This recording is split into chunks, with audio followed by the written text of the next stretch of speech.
55 55 और 95 हर उम्र के लिए यकसा मुफीद, मफाद आम्मा का आलम बरदार। जरूर सब्सक्राइब करें, लाइक करें, शेयर करें और बेल आइकन प्रेस करना न भूलें। Rabbani the scholar YouTube channel. दोस्तों आइए तबर्रुक पेश करने के लिए मैं नुमाइंदा इनकलाब शहर के नहायत संजीदा और गौर व फिक्र करने वाले मालेगांव शहर के अच्छे समाजी खिदमतगार मुख्तार अदील साहब से मुल्तमिस हूँ कि सुलेमान खतीब पर आप अपना तबर्रुक पेश करेंगे।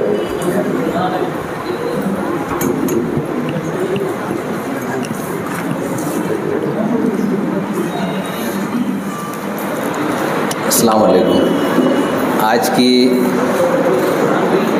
इस महफिल तंज़ व मिज़ा के सदर साहब, तमाम मेहमानान और ज़िंदा दिलान, सुलेमान खतीब उर्दू के एक मशहूर शायर हैं और जहाँ तक मैंने पढ़ा है कि उर्दू की मज़ाहिया शायरी में जो हिस्सा अहले दक्कन का या जनूबी हिंदुस्तान के शायरों का है, वो शोहरत और वो तबाह हिंदुस्तान के दूसरे खित्तों में बहुत कम आई है। दक्कनी ज़ुबान जो है ये अपने आप में बहुत बामानी ज़ुबान है और आज से 750 बरस पहले सबसे पहला उर्दू का नसरी रिसाला दक्कनी ज़ुबान में मेराजुल आशिकीन नाम से हज़रत ख्वाजा बंदा नवाज़ रहमतुल्लाह अलैह ने लिखा था। सुलेमान खतीब का नसरी जो शजरा नसब है वो वहीं जाके मिलता है, इसलिए उन्होंने एक नज़्म जो है आओ दरे ख्वाजा पर ये भी लिखी है। सुलेमान खतीब की पैदाइश 26 दिसंबर 1922 बीदर, जो जनूबी हिंदुस्तान का एक तारीख़ी शहर है, अदबी और सकाफ़ती शहर भी है वो बीदर में एक जगह उसको कहते हैं चिटगोपा।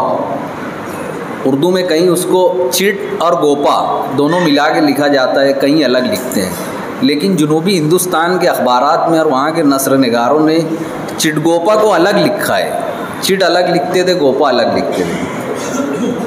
उस चिटगोपा में एक इलाका है जिसका नाम है हुमना आबाद। हुमना एक नाम है जो अरबी लोग अपनी बेटियों का नाम रखते थे और हुमनाबाद इसलिए वो जगह का नाम है कि वो निज़ाम दक्कन की सल्तनत का हिस्सा था एक ज़माने में। बाद में सल्तनत दक्कन ख़त्म होने के बाद हुमनाबाद जो है कर्नाटक में आ गया, चिटगोपा बीदर सब कर्नाटक का हिस्सा बन गए। ये वहीं पे हुमनाबाद में सुलेमान खतीब की पैदाइश हुई थी। उनकी बेटी हैं डॉक्टर सुरैया शमीम। उन्होंने अपने वालिद की शायरी पे पीएचडी की है। सुलेमान खतीब के फ़न और शख्सियत पे डॉक्टर सुरैया शमीम ने और दीगर 4 लोगों ने भी पीएचडी के मकाले लिखे हैं। उनकी बहुत मशहूर नज़में हैं जिसके उन्वानात भी ऐसे हैं कि पढ़ने वाले को एक लुत्फ़ आता है, एक चाशनी है उसमें और एक तवज्जो मरकूज़ उन्वान है। उससे पहले मैं बता दूं कि सुलेमान खतीब का जो ताल्लुक़ था, इनका जो ख़ानदान था वो मज़हबी ख़ानदान था। अहद आलमगीरी में ये ख़ानदान हुमनाबाद की जामा मस्जिद में इमामत और ख़िताबत इसी ख़ानदान के लोगों को दी जाती थी। सुलेमान खतीब के वालिद जो थे मोहम्मद सादिक नाम था उनका, और उनको भी खतीब कहा जाता था। इस निस्बत से खतीब निस्बत आज तक जो है चली आ रही है। दक्कन में, खानदेश में, मराठवाड़े में, इस शुमाली महाराष्ट्र में आप ध्यान दीजिए बहुत सारे लोगों के नाम के साथ उर्फियत के तौर पे ख़तीब लगा होता है। तो ये ख़तीब लफ्ज़ वहाँ से चला आ रहा है, जिसका पूरा एक जामे कहना चाहिए कि मानी और मफ़हूम सुलेमान खतीब ने लिखा भी है और उसको बरता भी है। अहद आलमगीरी में ख़तीब फैमिली जो है ये इमामत करती थी, उसी ख़ानदान में पैदा हुए थे। उन्होंने एक नज़्म लिखी थी जिसका नाम था पहली तारीख़। आप लोगों को जहन में होगी पहली तारीख़। उसके बाद उनकी एक नज़्म का उन्वान है, मैं तरतीबवार पढ़ रहा हूँ। छोरा छोरी सास बहू 28 तारीख़ हराज का पलंग। अब ये हराज उन्होंने लटकव्वा ऐसे लिखा है जिसका मानी मुझे भी नहीं मालूम है।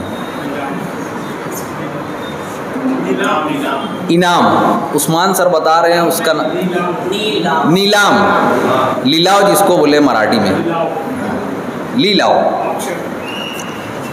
ले लाओ तो नहीं है, मतलब प्यार ले। ये उनकी एक हराज का पलंग जो है इतनी मशहूर हुई कि जुनूबी हिंदुस्तान के लोग जो तर्क वतन करने के बाद अलग अलग इलाकों में गए रोज़गार के लिए, अलग अलग मकसद से, तो वो लोग ढूंढ ढूंढ के पढ़ते थे और इस दक्कनी ज़ुबान में लिखी हुई इस नज़्म को आसपास में महफिलों में सुनाते थे कि भाई ये सुलेमान ख़तीब साहब हमारे यहाँ के शायर हैं, इन्होंने लिखा है। उनकी और एक नज़्म है जिसका नाम है बेचारगी, और एक नज़्म है जिसका नाम है हिमालय की चांदी।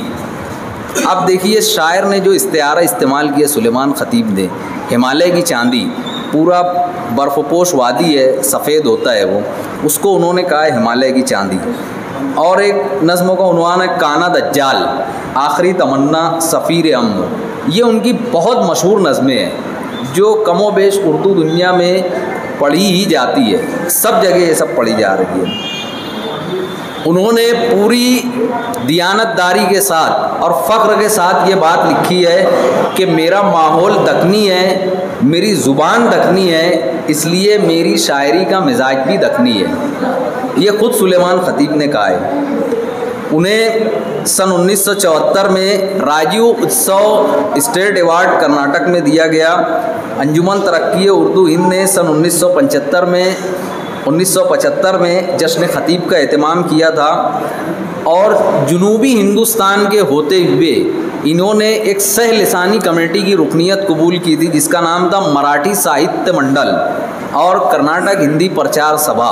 एक हिंदी का इदारा था, एक मराठी का इदारा था और उसमें दोनों जगह ये उर्दू के नुमाइंदे के तौर पे काम करते थे। मुल्ला वजही ने अगर दक्कनी अदब में सबरस और ताजुल हक़ाइक़ लिखे हैं तो सुलेमान ख़तीब ने खेवड़े का बन लिखा है।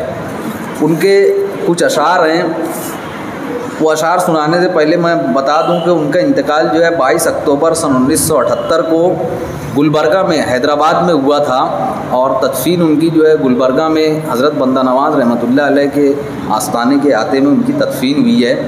उन्होंने कहा है ऐसा मरना भी काय का मरना जी, ऐसा मरना भी काय का मरना जी, फूल तक उधार लाई हूँ।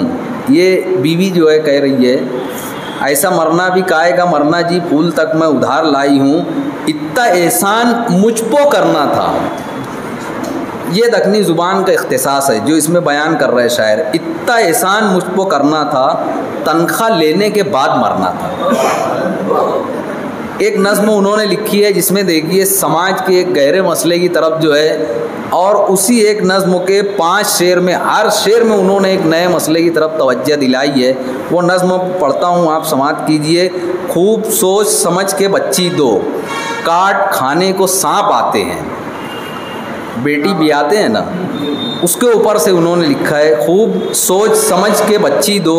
आजकल बेटी बचाओ बेटी पढ़ाओ बहुत ज़ोर से बोल रहे लोग, और बेटियों के साथ पूरे मुल्क में क्या क्या हो रहा आप सब देख भी रहे। ये सुलेमान ख़तीब ने 50-60 साल पहले लिखा था, आज भी वो बिल्कुल ताज़ा मालूम होता है। खूब सोच समझ के बच्ची दो, काट खाने को सांप आते हैं। रूप भर कर कभी फरिश्तों का, रूप भर कर कभी फरिश्तों का, घर बसाने को सांप आते हैं। हमने मिंबर पे सांप देखे हैं, मिंबर जहाँ ख़तीब खुतबा देता है।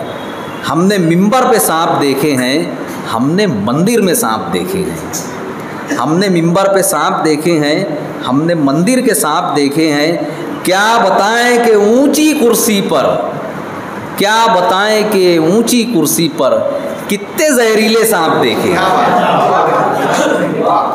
हमने मिंबर पे सांप देखे हैं, हमने मंदिर के सांप देखे हैं। क्या बताएं कि ऊंची कुर्सी पर कितने जहरीले सांप देखे हैं। रोने धोने से कुछ नहीं होता, खूब सोच समझ के बेटी दो। शुक्रिया। उसकी अंखियां में एक खुल्ला है रंग डामर से थोड़ा खुला है। श्रीमान खतीब साहब का केवड़े का बंद याद आ गया। मुख्तार अदील साहब ने उन पर अच्छा तजिया पेश किया और अच्छा इक़्तिबास मुंतखब उन्होंने पेश किया। मुबारकबाद पेश करता हूँ मुख्तार अदील साहब को और मशकूर भी उनका।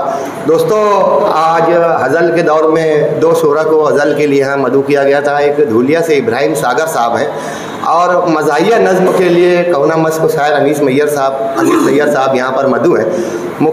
इब्राहिम सागर साहब धूलिया शहर से तशरीफ़ लाए हमारी दावत पर और बिला मुआवज़ा वक्त से पहले वो हमारे दरमियान में मौजूद हो गए। मैं चाहता हूँ कि शकील भारती साहब और रईस कासमी साहब आज यहाँ पर इनका इस्तकबाल करें, इसके बाद मैं उनको दावत कलाम दूँ। 55 और 95 हर उम्र के लिए यकसा मुफीद मफाद आम्मा का आलम बरदार। जरूर सब्सक्राइब करें, लाइक करें, शेयर करें और बेल आइकन प्रेस करना न भूलें।